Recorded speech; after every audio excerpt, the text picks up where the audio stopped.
All right, welcome back to the Fantasy 3v3. And today we're taking a look at UFC Fight Night 57, Gamrot, Tsarukyan. And the way this works, Big Marley and I are going to go 3v3. We're each going to pick 3 fighters from this week's card on Draftkings.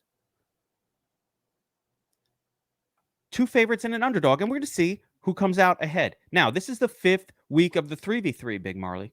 Last week, you picked an unfortunate pick of Joe Lozon alongside Hawes and Duraev, which netted you a piddly total of 153 fantasy points. Of course, we all loved Hawes last week. That was, I went all in on Hawes. 100%. Me too. Gotta love it. When you go 100% on a fighter and score like 138, you feel really good at the beginning. And actually, I nailed so many spots. You know where I screwed up and why I didn't? I went back and retested it. It was Delidze for me. I full faded Delidze. Yeah. Full faded. Not even 10%. I had nothing. Yeah. I went back and reran my 150. And if I just included 10% deletes, I didn't need to be over the field, just a little bit, little taste of home on.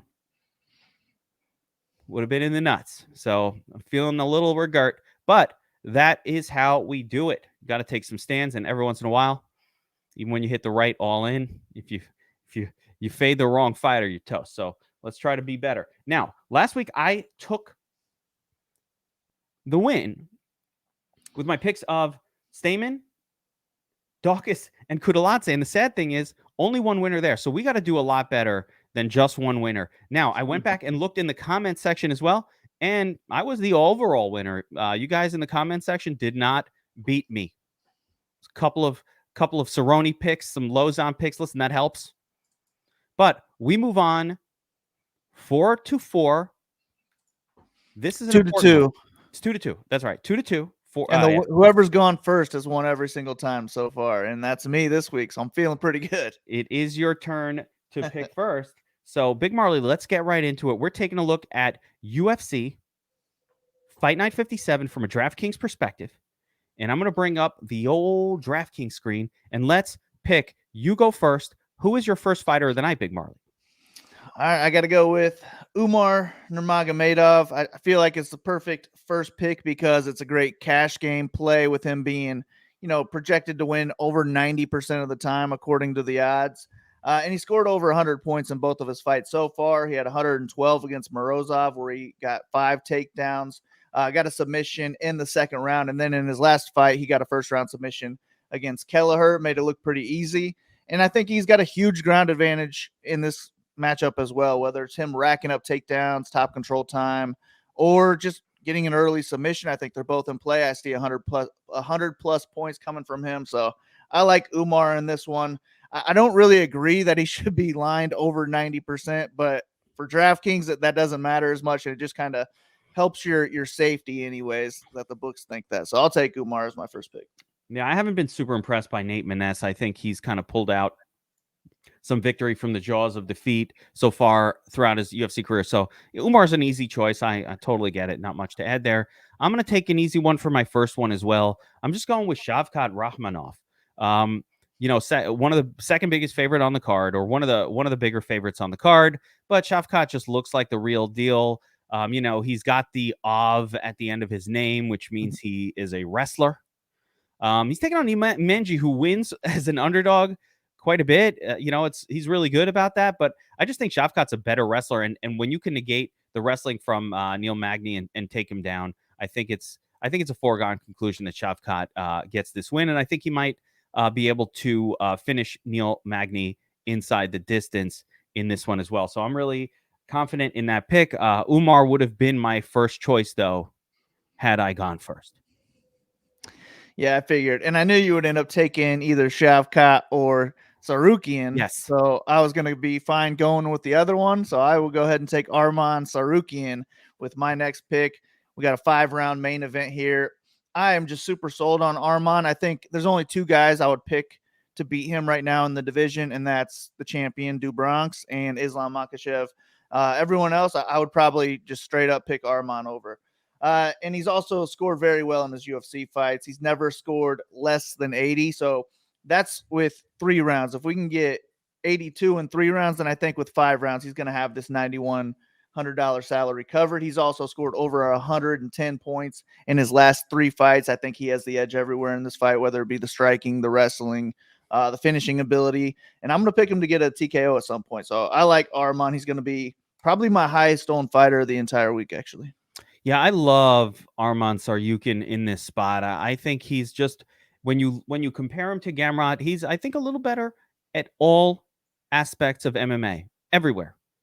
And we like Gamrot, which is funny, but I just think Arman is just a little bit better in every single spot. So love the pick, and obviously that would have been my next choice. I actually considered him over Shafkat, but I do think that Gamrot maybe is a little more live for the upset compared to Magny. So even though I expect both fighters to win, I'm down with that pick. Now, since you've used both of your favorites and you can no longer take one, it does not behoove me to take a favorite here.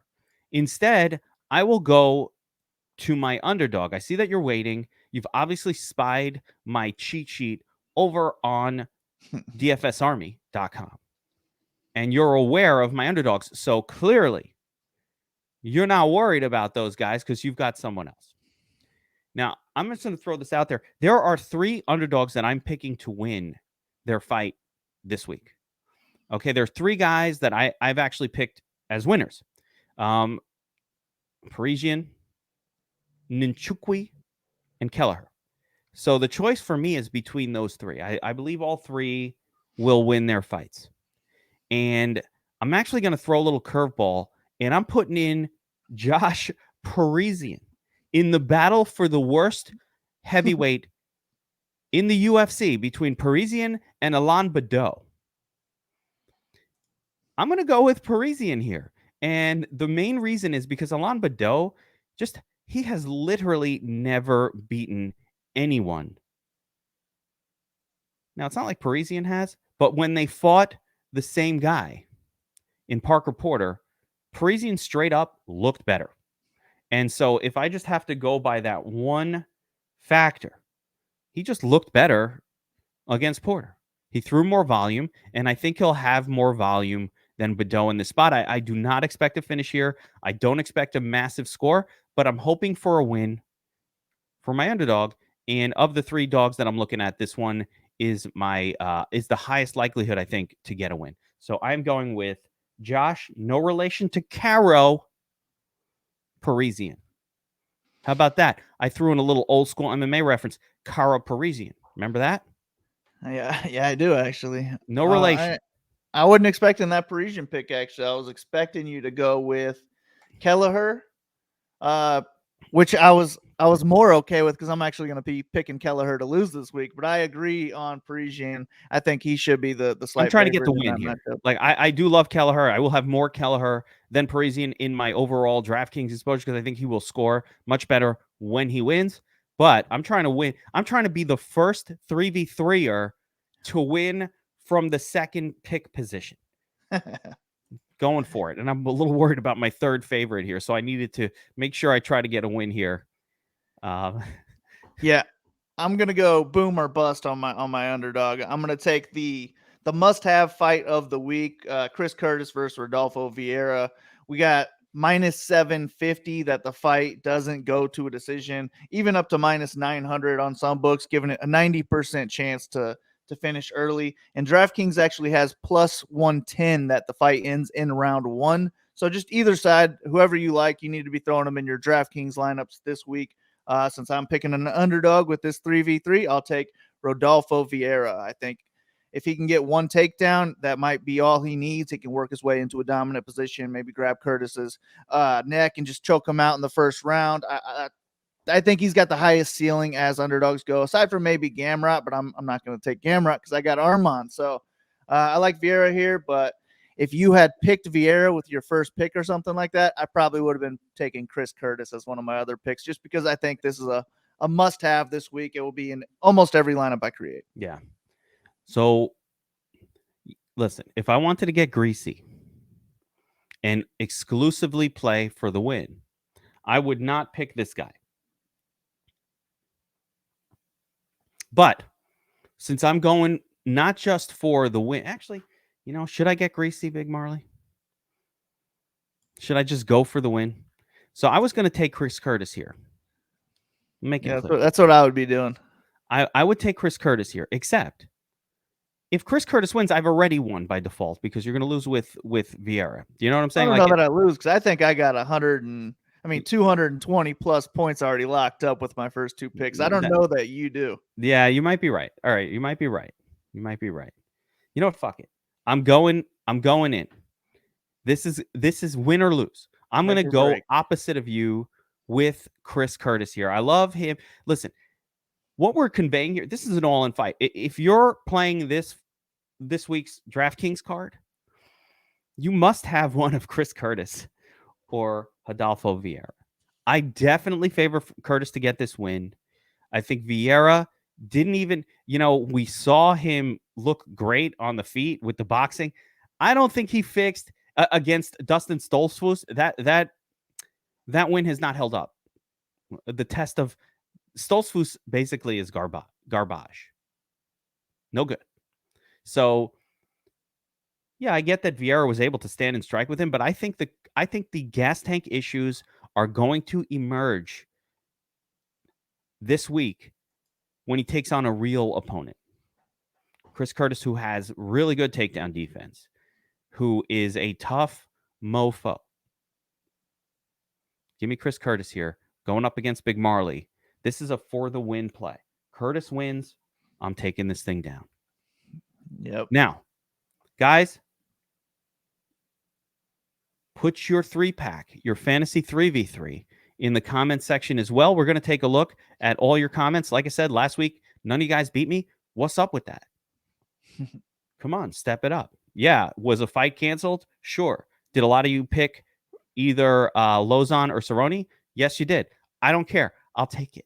I'll take the win. So drop your comment, and if you're able to beat us, we'll mention you next week on the show. Fantasy 3v3. Good luck, Big Marley. We will see you guys all for the full-length kill shot over at dfsarmy.com, where we break down every fight on the card in depth. So get over to dfsarmy.com. Go check it out. If you're not subscribed, use promo code Sleeveless. Get in there, and we'll have some bets for you. We'll have some picks for you. We'll have some good times. We'll have some laughs. There is a Kazakhstani fighter on this card. We're going to discuss his training routine, which I've done a little research into.